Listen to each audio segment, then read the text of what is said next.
Mes chers amis, rien ne va plus au Québec et vous le savez mieux que moi. Vous savez que le Parti libéral réussit à se maintenir au pouvoir malgré sa mauvaise réputation, grâce à 25% de francophones, d'une presque majorité, en fait d'une grande majorité d'anglophones et d'allophones. Pendant ce temps-là, les francophones multiplient les partis politiques pour se diviser. Il n'y a plus d'idéal collectif et de projets communs qui rallient la jeunesse, qui stimulent l'électorat. C'est de la politique comptable dans la colonne des plus et des moins, où les politiciens ne sont plus crédibles. Ils vont tous réformer, par exemple, l'éducation et la santé, et chaque fois qu'ils prennent le pouvoir, on tourne en rond. Alors, c'est vraiment pas beau.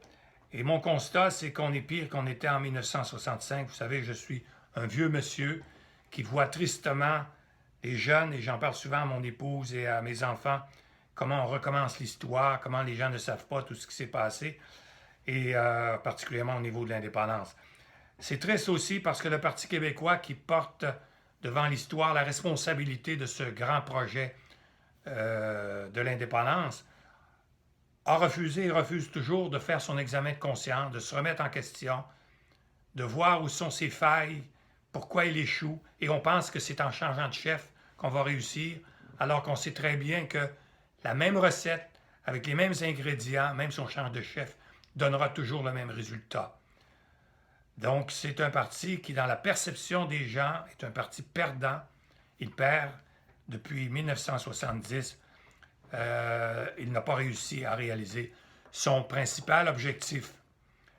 Alors, ce parti refuse de se métamorphoser. En fait, il aurait déjà dû changer son nom, changer son logo, changer peut-être ses couleurs, comme on le voit dans tous les domaines de l'activité humaine, même des partis politiques changent leur nom. Alors, vous me direz, est-ce qu'il y a de l'espoir? Bien sûr qu'il y a de l'espoir malgré tout. Et l'espoir, c'est le projet Liberté Nation sur lequel je travaille depuis longtemps, depuis plus de 8 ans. Donc, nous allons voir dans les prochaines semaines, par de multiples petites capsules, de A à Z, comment on l'a conçu ce projet, comment on l'a développé au fil des ans, pour permettre de faire l'indépendance d'une façon relativement facile et très rassembleuse. Juste en passant, là, la survie du Québec français n'est pas assurée. Quand un peuple ne contrôle pas son immigration, ni ne contrôle pas entièrement sa langue, qui combat le bilinguisme institutionnel, comme on le fait, nous, avec l'anglais au Canada, c'est un peuple dont la survie est menacée. En 1900, pour faire un petit retour sur l'histoire, en 1965, Daniel Johnson publiait un livre, Égalité ou indépendance, dans lequel il disait simplement, si on ne réussit pas à être égaux comme peuple dans la Constitution canadienne, eh bien on fera l'indépendance. J'ai connu M. Johnson personnellement. J'ai été son conseiller constitutionnel à l'âge de 25 ans. Nous avons créé une équipe. Nous sommes arrivés à la conclusion en 1963 ou 64 que l'Union nationale devait opter pour la souveraineté association, donc plusieurs années avant René Lévesque. L'Union nationale a refusé, j'ai quitté le parti. M. Johnson m'a dit à cette occasion, tu sais Guy, tu proposes l'indépendance du Québec, comme le faisait à l'époque Bourgault. Pour les Anglais, l'indépendance, c'est quelque chose d'odieux. Moi, Daniel Johnson, qui est un Irlandais, je vais leur proposer l'égalité, qui est un droit fondamental pour un peuple fondateur. Et si le Canada anglais refuse l'égalité, ils porteront l'odieux de l'indépendance. M. Johnson est mort quelques années plus tard, en 1967, avant d'avoir pu réaliser son rêve. La même année, j'étais très impliqué là, comme jeune avocat. J'étais président du Club Fleur de Lys de Québec et nous avons publié un mémoire qui s'appelle L'État du Québec, que nous avons présenté au gouvernement du Québec, à la Commission des institutions, où déjà on disait, l'équipe que nous avions formée n'avait pas de prérequis au départ, que l'indépendance était viable, était rentable. On a présenté ça à M. Bourassa. et qu'on devait déjà envisager notre place aux Nations Unies. Et puis, on parlait évidemment beaucoup du droit à l'autodétermination, du droit des peuples à disposer de lui-même. On est en 1965. Par la suite, j'ai, comme vous le savez, participé à la fondation du Parti québécois et je me suis mis à l'ouvrage parce que partout où j'allais, les gens me posaient toujours les mêmes questions. Oui, mais, oui, mais, oui, mais. Donc, j'avais noté 106 questions et j'ai fait un petit livre qui s'appelle Québec souverain, avons-nous les moyens? 106 questions et réponses. C'est le docteur Camille Lorrain qui a dédicacé ce livre qui a servi beaucoup au Parti québécois en 1970. Pourquoi je vous dis ça? Je vous dis ça tout simplement pour vous montrer qu'on n'a pas avancé, qu'on répète aujourd'hui, les gens pensent qu'ils inventent l'histoire avec les questions et réponses. Tout ça a été développé, tout ça a été scruté, examiné, analysé, puis on est encore au même point 50 ans plus tard. Non, on n'est pas au même point. On a même reculé.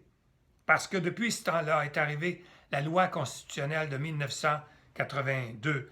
En 80, pour gagner le référendum, Pierre Elliott Trudeau, le père de Justin, avait promis que si on votait pour le non, cela signifierait un oui en faveur du Québec dans la Constitution canadienne.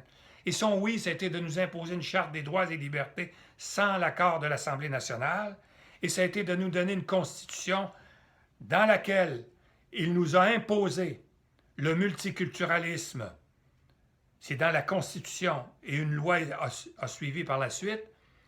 Donc, ce multiculturalisme, cette façon d'intégrer les immigrants, ou plutôt de ne pas les intégrer, c'est le droit qu'ils ont de venir ici au Canada et de vivre comme s'ils étaient chez eux. Nous avons, en vertu de la Constitution, l'obligation de promouvoir le maintien et la valorisation de toutes les cultures du monde, et cela au détriment de la culture québécoise, qui, elle, lutte pour sa survie, lutte pour sa langue. Le Québec français est en combat en Amérique du Nord pour vivre en français, pour porter l'héritage de nos ancêtres, pour remettre à nos descendants un héritage encore plus merveilleux que celui que nous avons reçu. Et il nous a placés entre les dents une constitution qui nous rend maintenant en lutte contre notre propre existence. Alors nous avons reculé, mais il y a de l'espoir. L'espoir, c'est dans le projet Liberté-Nation qui permettra, on va bâtir à partir de notre force. Notre force, c'est nos régions. Mais malheureusement, nos régions sont dépourvues de pouvoir. Nous allons leur donner les pouvoirs dont ils ont besoin pour apporter la prospérité au Québec. Donc, le projet Liberté-Nation, c'est le statut autonome donné aux régions. Les régions deviennent des États autonomes unis et fédérés au sein d'une République française en Amérique. Et la République sera la République fédérale du Québec pour faire de notre nation, la nation québécoise, une nation libre, moderne et prospère, une nation indépendante. C'est là qu'est l'espoir. Alors, dans les prochaines semaines, nous développerons dans des capsules vidéo, petites capsules vidéo, nous verrons de A à Z comment a été conçu, comment a été développé le projet Liberté-Nation et pourquoi aussi le projet Liberté-Nation.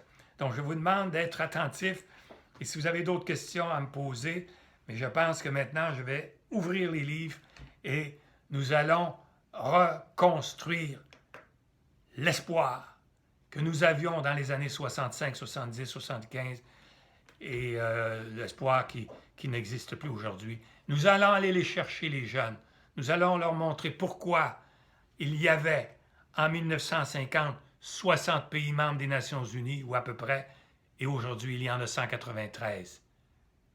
Et la 194e nation pourrait, avec nos jeunes, être la République fédérale du Québec. Et à bientôt!